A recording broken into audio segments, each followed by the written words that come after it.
8 years ago, I guess it was. What's the whole history of Los Angeles is, initially we were going to have trains and the red car and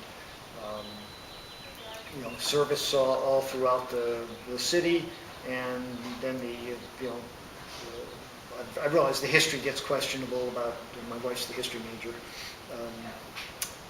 whether the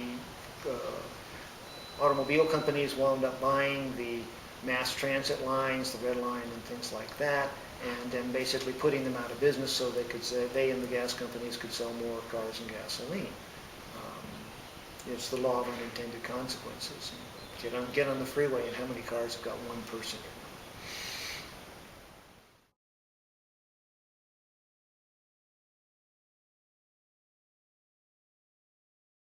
Back to what have we tried to do on some projects, and that is create the opportunity for people to get out, to have a pedestrian experience, to walk, or to use, they use mass transit in Asia and a lot of places, but the ability to walk, to have shady spaces, to recognize what's going to get a person, to come into a project where it's got a pleasant environment and it's not just totally driven by commercialism. And this is a hard decision as a landscape architect, because on one hand, yes, you want to create a great environment, but on the second hand, you also have to realize that this is being done so that people either have an office building that they can raise the rent on because it's in a nice setting, or they have commercial space, retail space, where the retail owners will make money because people will come in and want to shop there. So what we have to do is balance the personal experience with the the needs of the economy and our clients.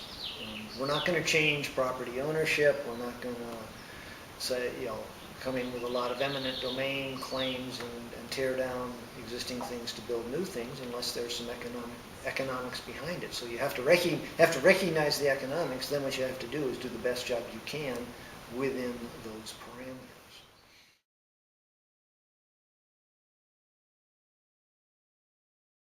This is going to be a great idea. I'm really excited about the green roof concept and what people are doing. ASLA, to their credit, did a fabulous job with the green roof on their headquarters building in Washington, D.C. And they've done a great job of marketing green roofs and showing it to people and getting a lot of press both for ASLA as well as landscape architects and for green roofs. It winds up cooling spaces. We live just above the Arroyo, where it's basically from the 50s or so, a concrete channel designed by civil engineers. And okay, admittedly you need that, but there's no reason that the bottom of that channel has to be solid. It could, be removed with appropriate treatment for the walls, so that the water, instead of just going down the channel and out to the ocean, could be returned to the water tube. And which would then keep a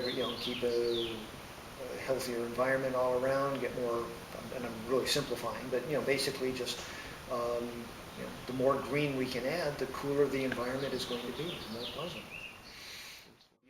Bringing photography, satellite photography in, wound up doing the first composite map of the United States at night. The light emitted by the cities winds up being an indication of how dense the population is. Obviously, the New England corridor, Boston to Philadelphia, is just this giant hotspot. As you get into the Midwest, there are the big cities, Southern California, Los Angeles, and things like that. But they use this to start just studying planning and what's happening